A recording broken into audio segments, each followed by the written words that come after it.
नमस्कार दोस्तों, बहुत बहुत स्वागत है आपका इस YouTube channel GK with RK में।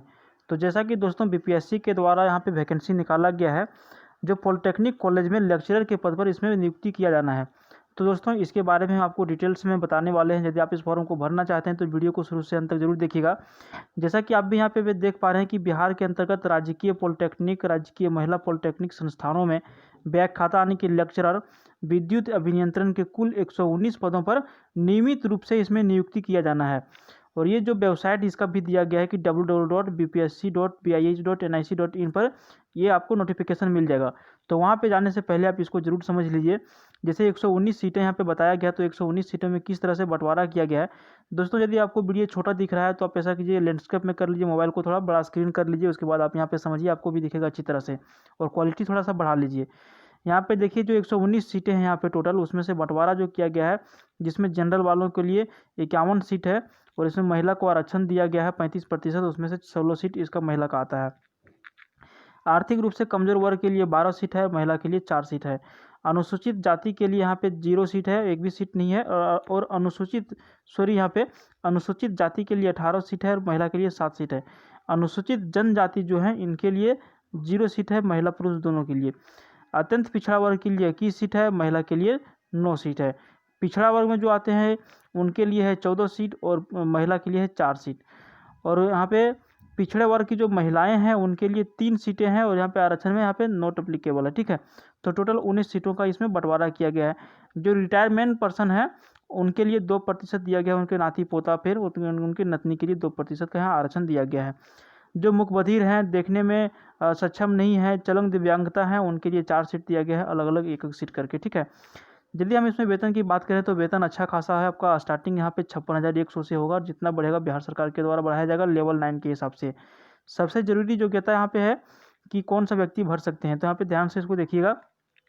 और हो सकता है तो वीडियो को थोड़ा सा रोक करके आप खुद इसको पढ़ लीजिएगा, जिसमें हम आपको बता भी दे रहे हैं कि विद्युत अभियंत्रण टेक्नोलॉजी शाखा में BE, BTech, BS, BSc engineering प्रथम श्रेणी अथवा समकक्ष के साथ BE, BTech, BS, BSc engineering in electrical engineer technology with first class और इक्विवेलेंट। ऊपर में अंग्रेजी में, नीचे में अंग्रेजी में दिया है, उसका ऊपर में हिंदी में हम पहले आपको बताए थे।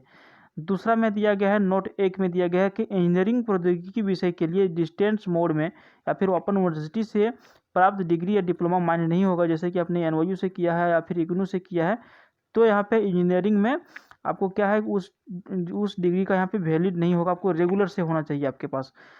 नोट 2 में लिखा गया है कि विभागीय संकल्प संख्या 816 दिनांक 1/4/2015 के अनुसार व्याख्याता के अर्हता हेतु AMIE सेक्शन ANB उत्तीर्ण उम्मीदवार जिनका AMIE में दिनांक 31/5/13 तक इनरोलमेंट विथ परमानेंट रिकॉग्नाइजेशन प्राप्त है को BE BTech उत्तीर्ण की समतुल्यता के रूप में मान्यता प्रदान की जाएगी।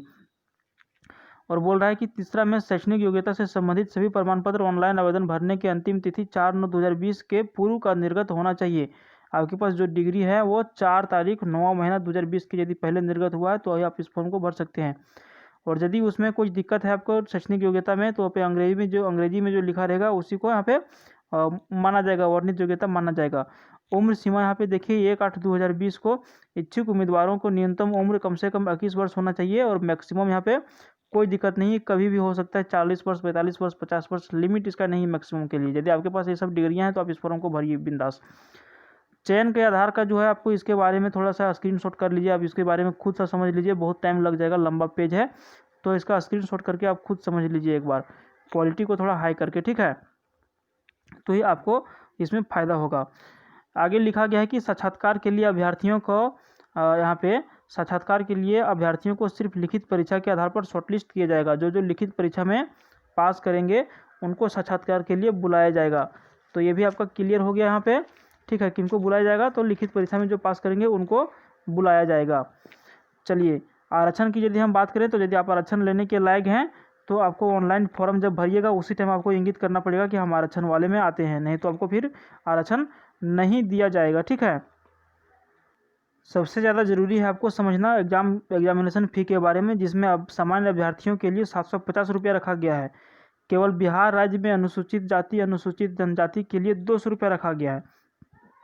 बिहार राज्य के अस्थायी निवासी आरक्षित अनारक्षित वर्ग महिला उम्मीदवारों के लिए 200 रुपये रखा गया है। जो महिला है उनके लिए 200। बिहार का जो स्थायी निवासी हैं, दिव्यांग अभ्यर्थियों को जो 40% से अधिक है उनके लिए 200 रुपये रखा गया है।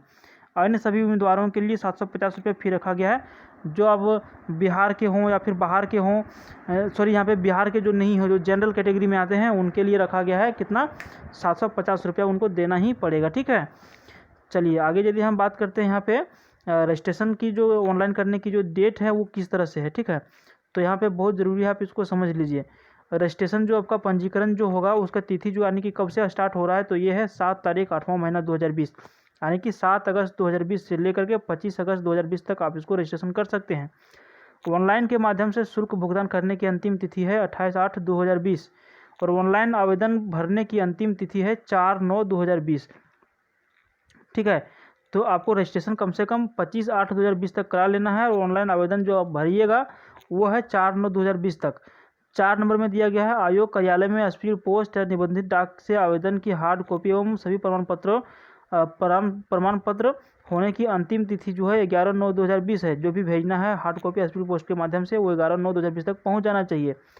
दूसरे में लिखता है यहाँ पे नोट में 1 नंबर में कि जिस तिथि को रजिस्ट्रेशन किया गया है उसकी अगली तिथि को पूर्वाह्न 11 बजे के बाद परीक्षा शुल्क का ऑनलाइन भुगतान करने के लिए आवेदक को लिंक उपलब्ध होगा, यानी कि जिस दिन आप रजिस्ट्रेशन किए हैं उसी सेम दिन में आपका पेमेंट फी वाला जो पेमेंट है वो नहीं खुलेगा, अगला दिन आपको 11 बजे के बाद खुलेगा। तो ये चीज़ आप ध्यान रखिएगा, वहाँ जाके पगलाइएगा नहीं। ठीक है, ध्यान में रखिएगा। जिस तिथि को भुगतान किया गया है उसकी अगली तिथि को पूर्वाह्न 11 बजे के बाद आवेदक को ऑनलाइन एप्लीकेशन फॉर्म भरने के लिए लिंक उपलब्ध रहेगा। अभ्यर्थी दिनांक 28/8/2020 तक निश्चित रूप से भुगतान कर लें। और अगला चीज़ जो है, पहला दिन आपको क्या करना है, रजिस्ट्रेशन करना है। दूसरा दिन में आपको क्या करना है, ऑनलाइन पेमेंट करना है। और यहाँ पे तीसरा दिन में आपको क्या करना है, उसको इसके बारे में जो डिटेल्स में भराएगा वो आपको जाके भरना है। तो आपको 1 2 3 टोटल 3 दिन इस फॉर्म को भरने में लगेगा। ठीक है, एग्जामिनेशन फ़ी भी हम आपको बता दिए हैं। तो जिस तरह से यहाँ पे नियम शर्त दिया गया है उसी तरह से आप भरिएगा।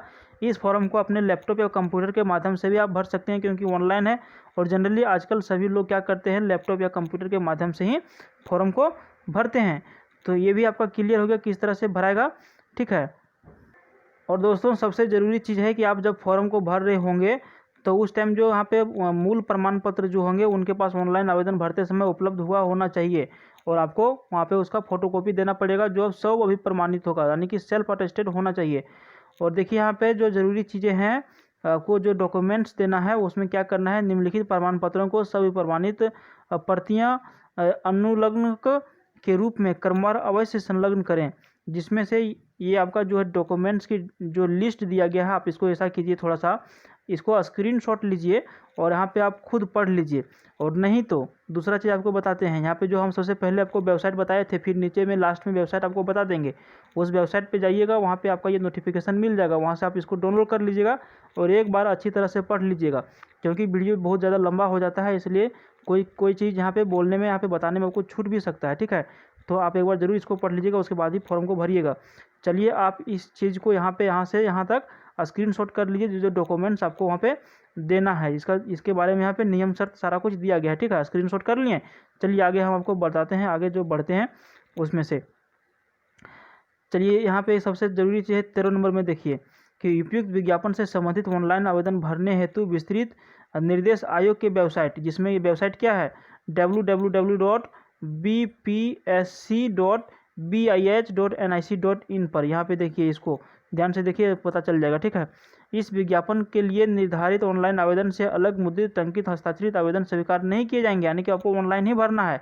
साथ ही अपूर्ण, अस्पष्ट या हस्ताक्षरित तथा विलम्ब से प्राप्त आवेदन को अस्वीकृत कर दिए जाएंगे तथा शुल्क वापस नहीं किया जाएगा। तो इसका एक मेन मुद्दा यही है कि यदि आप कोई त्रुटि करते हैं तो आपके ऊपर डिपेंड करता है, वेबसाइट वाला या फिर बीपीएससी वाला इसके लिए जो है उसको आप मतलब दोष नहीं दे सकते हैं। आप खुद एक बार देख लीजिएगा। ठीक है, तो दोस्तों यहीं पे अब वीडियो को समाप्त करते हैं। आपको वीडियो पसंद आए तो वीडियो को लाइक कीजिए और किसी भी जॉब की नोटिफिकेशन पाने के लिए चैनल को सब्सक्राइब कीजिए। चलिए, थैंक यू, मिलते हैं फिर किसी दूसरे वीडियो में, तब तक।